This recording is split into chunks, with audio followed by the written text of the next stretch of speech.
Hello, dear viewers. I warmly welcome you to today's episode in our series, Natural Medicine.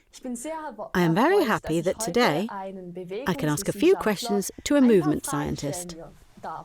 A very warm welcome to Karl Müller. I'm very pleased to ask you a few questions today. I'm happy to, Raffaella. Thank you for having me. Let's start with the first question. Since I've been here, I've heard very often how healthily movement it really is. And when you listen to a doctor, they always say, move, that's healthy, good for your body. But I wonder how I am supposed to move. I mean, of course, a 14-year-old moves differently than a 50-year-old. Like my father, or a lady who is maybe already 80. Yeah, a very good question that is actually asked far too little, because not every movement is healthy. Movement that hurts should stop immediately, and especially when walking causes knee pain for the elderly, maybe from the first step, because the mobility is no longer good. Then it would be wise to stop moving. It's the same with nutrition. They don't say you should eat. If you're undernourished, maybe yes, but then the first question is, where can you find enough food? But it's exactly the same with movement. They only talk about the amount of movement and not on the quality. And the best way of moving there is the balancing movement, the trampoline movement, or to walking over a slack line, over a tightrope. In general, dancing movement is, of course, much better than walking passively. You can see the movements on the right here, on this screen, which should be avoided. So people who walk like the skeleton on the right or like the person on the right, they first have to ask about the quality of the movement and not the amount. Only when quality is right, they can gradually, slowly increase the amount.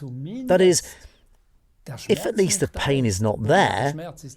Anyway, the pain is just the final warning sign. The question of the quality of movement is extremely important and has far too little significance. And if I can ask that now, if there are viewers who may have already reached the age of 80,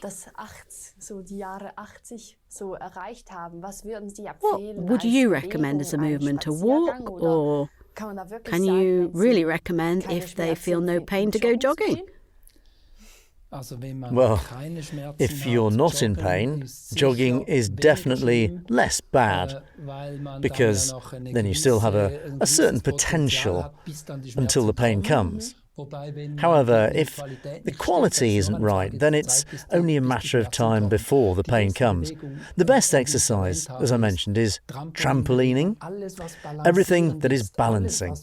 Everything that is balancing helps against knee pain, helps against hip pain and back pain. Even though you have to be careful with hip and back pain, you shouldn't balance too long, because that causes even more tension. Because with hip pain and back pain, there tend to be too much tension, too many blockages. Then you should rather make quick movements, such as trampolining and dancing. There are, of course, differences depending on the pain situation, but also on age. I can confirm that very well, because personally I dance a lot. And when you do these movements, you also need tension and strength. And the movement is pretty much part of it. Yeah, exactly, alternation between tension and relaxation. But as soon as the tension comes, the neuromyofascial apparatus, in technical terminology, so the muscle fascia apparatus must be tense.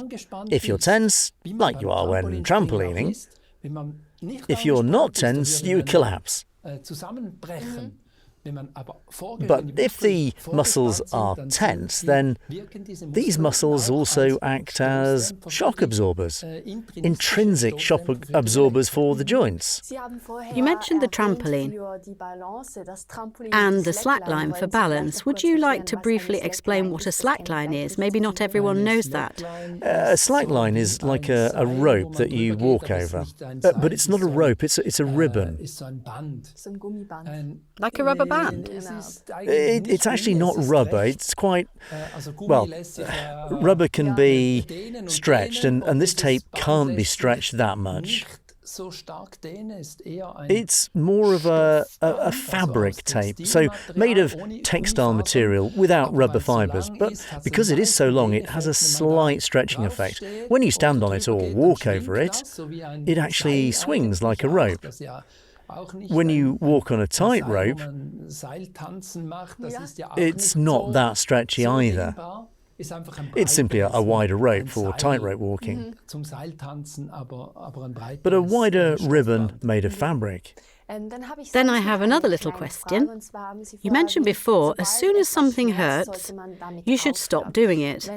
If I do my stretching exercises, for example, then I also have a certain pain. Is that considered pain, or is that something where it is good to continue a little bit?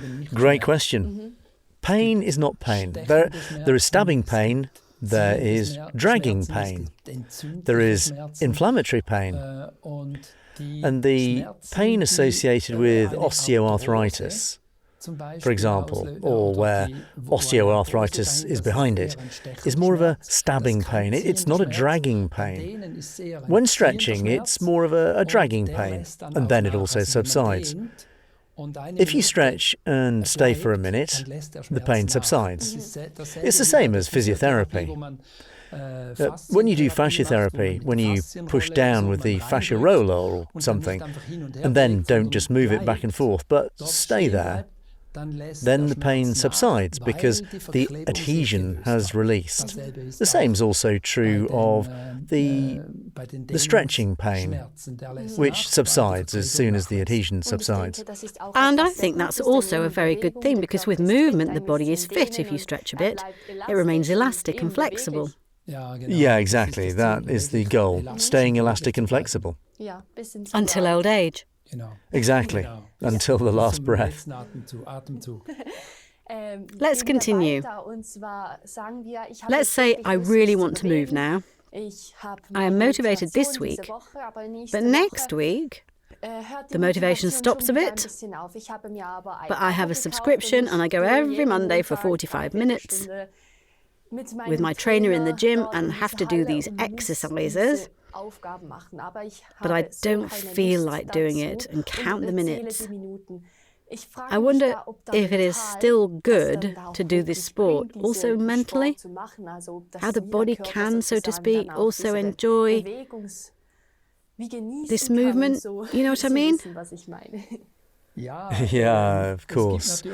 There are different basic motivations. Whether you want to escape a pain and therefore exercise, and then you are motivated enough. When you notice with every workout that pain subsides. As long as the pain is not completely gone, you are usually motivated enough. When the pain subsides, the problems are far from gone. This is a giant iceberg that's hidden because the pain is just the final signal, and then often the motivation stops.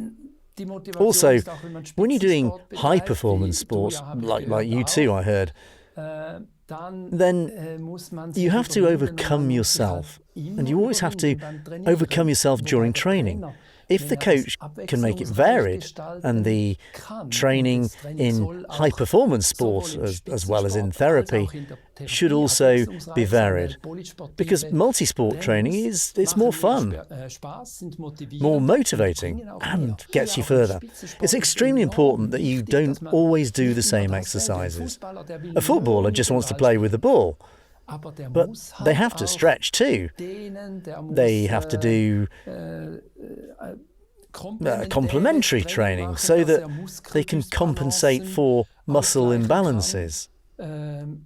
When the training is varied, and when you notice that the training is making a difference, I think these are the two factors that also increase motivation. You mentioned the footballer before, and I have a question. It is always said that footballers have bow legs, but why is that actually the case? Yeah, well, we're also active in top-class football. We're the namesake of a stadium, Kaiben Park, in the top Swiss league. And, of course, that's not because of bow legs. The main thing here is that the players, if they are injured, recover again as quickly as possible. There we have our experiences with our Kaiben Joya method. And, of course, so that they no longer injure themselves, so preventatively. And there we have our elastic, springy treadmills, which they use every day, both when injured and preventatively, for regeneration as well. And as soon as you have elastic, springy ground under your feet, it's much better for motivation too. It's just a lot more fun. And it also has a great effect. But in top-class sport, the leg axis is not actually an essential topic. It becomes a topic when a bow leg starts to hurt, unfortunately. Actually, at a young age, one should prevent bow legs. The other option is knock knees. That's often the case when you have flat feet. Flat feet are also called pes valgoplanus. Then knock knees develop over time. And there you can exercise, you can do something about it. In both cases, bow legs and knock knees, you can also do something about it when you walk balancing. So when you have elastic material under your feet when walking in everyday life or even when jogging, in the form of elastic, springy Kaiben Joya shoes, in our case now, then the effect is that the leg axis will naturally, physiologically, be balanced out. So even if you already have bow legs, we also have customers, we also have pictures of where bow legs are straightened or knock knees that have evened out. So you mean I personally have always had this knee pain at a young age just because of these bow legs, because when you move like a footballer there's always the same movement. And I've now learned from the doctor that it happens because the outer muscle is much larger than the inner muscle. And if you do the balancing now, they will be equally strong, so to speak, and you have this balance again. And then the knee pain stops. Yeah, that's how it is. We speak of muscle imbalances in sports or in training. And it's not just about the strength of the muscles, it's also about the coordination of these muscles, how the different muscles, the agonists, antagonists, work together. And when they work together in a natural, so physiological way, and move, then the feet become the foundation of this leg axis. And if the foundation moves naturally, then it'll also naturally align this leg axis.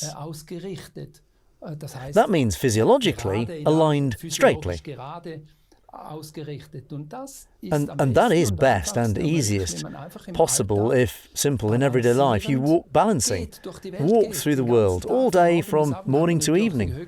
Of course, like this, you have the highest training frequency. It takes the least amount of time. It's the easiest way, and there are elastic, springy soles under the feet, which then do this automatically.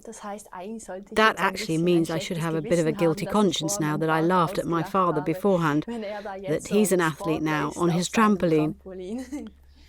Schadenfreude, right. Yes, I might have to have a go on the trampoline too.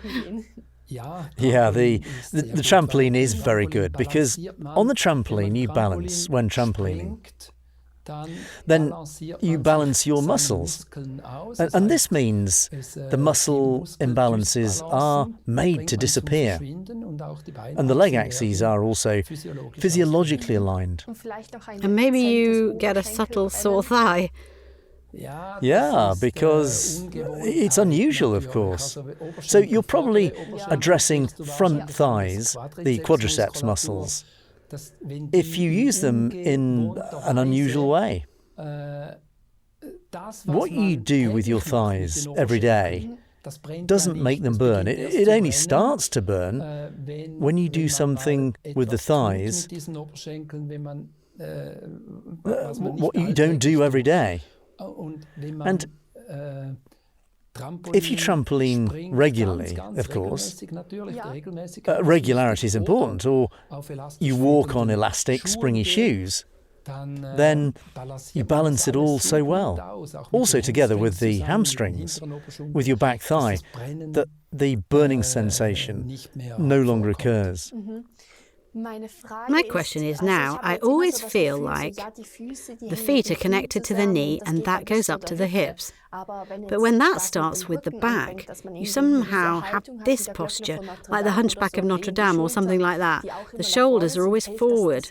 Does balancing help there too, that the whole body straightens up again? Like in this picture?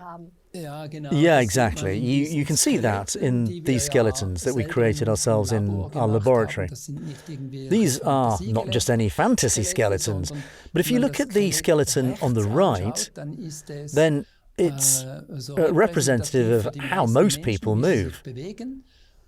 So now it jerks a bit in the computer, but you can see that the foot just folds down because it's not trained by walking and standing on hard, flat ground in everyday life. Then, when the foot folds down, it means that the calf muscles are much stronger than the shin muscles. So this effect does not work on the foot on the left. The feet are rolled from heel to toe. They act as shock absorbers for the knees. And this compensates for muscle imbalances in the lower leg area. And that has a consequence down to the bottom. The feet, when they move naturally below a powerful foot strike, takes the blows in the joints, brings movement into the pelvis, relieves tension in the lower back, brings movement to the thoracic spine, triggers the reactive arm swing.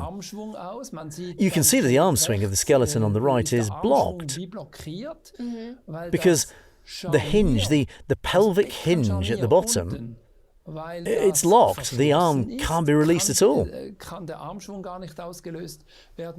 The head pulls forward, which then creates neck tension. It all just depends on the elastic, springy foot strike. It's also logical. The foundation is the crucial factor. If I want to change something, then I have to change the foundation. Above, I can correct what I want. If I don't change the foundation, then I keep falling back into the same walk and posture pattern. Now my question, I keep seeing older women who are bent over, hardly move forward with their rollators. Does it also help you to use your shoes for positions that are already so bad? I'm really sorry for them. They really have to push up with their necks to see anything at all. That is caused by the feet. Look at the elderly, how they walk. Basically, all older people, or all those who have such a posture, I would say they all have retracted feet. They have neither strength, nor mobility, nor balancing abilities in their feet. Therefore, they also fall. The risk of falling is also much higher. As in the picture below on the right, unfortunately, it now wobbles a bit. The computer somehow doesn't keep up with the speed. But they only pull the feet along the ground, can hardly lift them, let alone push them off in some way. The strength is gone and the mobility. And if you train your feet down there, strength, flexibility, the ability to balance the feet by walking and standing on elastic, springy materials, elastic, springy soles, then the posture also changes automatically. It all starts from the bottom. Of course, it's a lot harder when you start at 80, 90, because there is a first backlash at the beginning. So you really do have to be careful because you have to hold on to the rollator. But even with a rollator, this is actually quite possible with old people, and they also have huge joy because from children to old people, they all have joy with this elastic, springy trampoline movement that pleases everyone. And it has the positive side effect, or maybe even the main effect, that it trains the feet, straightens the posture. Now, one more question, by the way. What kind of experience have you had? How quickly it happened that people straightened up? So, you have the first effect in a few minutes. Often, spouses and older people come, and then when the husband does it, most of the time the wife is the first to go ahead. And the man usually doesn't say anything. But when the wife says, "Now put this on," and then the husband will try it too, after the wife has done it, then she says, "Wow, you walk very differently. You walk much more upright," although that's just the beginning. But of course, you can see a lot very quickly at the beginning. If you then want to work on being pain-free, walking completely pain-free again, and can of course faster, with bigger steps, then there is a lot of work behind it. But it is always possible, and you get the first effect very quickly. Let's go to the next question. I have another one that is very important to me because I saw that on your website you wrote down keywords that your shoes help with. I will now read a few briefly, such as osteoporosis, cardiovascular diseases, even cancer, rheumatism, stroke, and other things like that, and I can't explain it to myself. Well, these are customers who report that back to us. We have 2 million customers, and we are growing rapidly. With some things, so you can explain everything. Of course, walking, like diet, has a huge effect, especially good quality movement. We'd have to do another show if you want to go into all of these individual medical indications. I can easily say a few. Cancer is probably the most complicated one to look at, and cancer is said to have a great deal to do with stress. And walking in an elastic, springy way has a de-stressing effect. Maybe makes a small contribution, but there are other factors in elastic, springy walking. You walk more upright. The abdomen is no longer compressed and so on. These are indirect opportunities for contributions. How elastic, springy walking can help against cancer, for example. With MS, with Parkinson's disease, with neurological diseases, of course, it doesn't have a direct impact on the disease, but on the symptoms, as reported by thousands of customers. Because in the feet have very different abilities than just mechanical or biomechanical strength, mobility, and the ability to balance to develop. But there are receptors in the feet which, via the fascial apparatus, via the Golgis, the Roughenis, the Pacchinis, stimulate the fascia and have neurological impact. A customer, a professor, even told me that it had a synaptic building effect. And that has a lot to do with neurological diseases. The fact is that these patients a majority, an absolute majority of these MS and Parkinson's patients immediately feel their symptoms to improve in just a few minutes. It has nothing to do with healing the disease. It can't do that. We don't know whether it can in the long term, but in the vast majority of cases, symptoms relieve immediately. We know that from our everyday experience. Then you mentioned, what else did you mention? Yes, I also mentioned stroke. Yeah, that's also neurological. That goes into the same direction. Overweight? Yeah, overweight. Walking in our shoes can't directly reduce weight, but walking is more fun.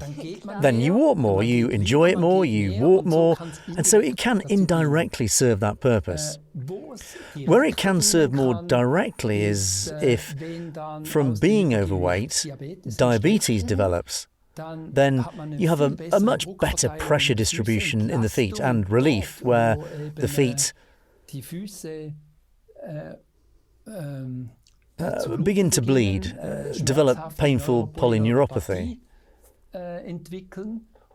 And the symptoms of polyneuropathy, we have a lot of experience, good experience. The blood circulation, the vein activity is increased because the ankle moves so much. So the venous pump is much more active. The blood circulation is better. And with diabetes, you have a massive blood circulation problem in your feet, up to the fact that you have to amputate. It can help a lot there. Well, these are the operating principles. Biomechanical, movement, scientific, operating principles. How elastic, springy walking can have an influence on these types of illness. Oh, sorry, but it's actually incredible what you can do with all of this. I mean, it was all caused because the roads are actually very even these days. And we are missing this balancing. But if you can compensate that only with these shoes, with something so simple, then it's really unbelievable. Yeah. If you go slowly, if you go very slowly, you walk almost like walking on a tightrope. So you'll notice the slower you go, the more that you are balancing. If you go faster, you still balance because there's a trampoline under your feet. You then notice it less, you get used to it, the walking pattern adapts, you become more upright, you walk more gently on your joints. Yeah, a lot has happened to the body, exactly. Unfortunately, the time is up. Thank you very much. I really find you an incredibly exciting person, and I think you said very great things too. Thank you very much. Thank you very much, and see you next time, I hope. Sure. Also to you, dear viewers, I wish you all the best. Take with you what he said here today, and see you next time. Goodbye, everyone.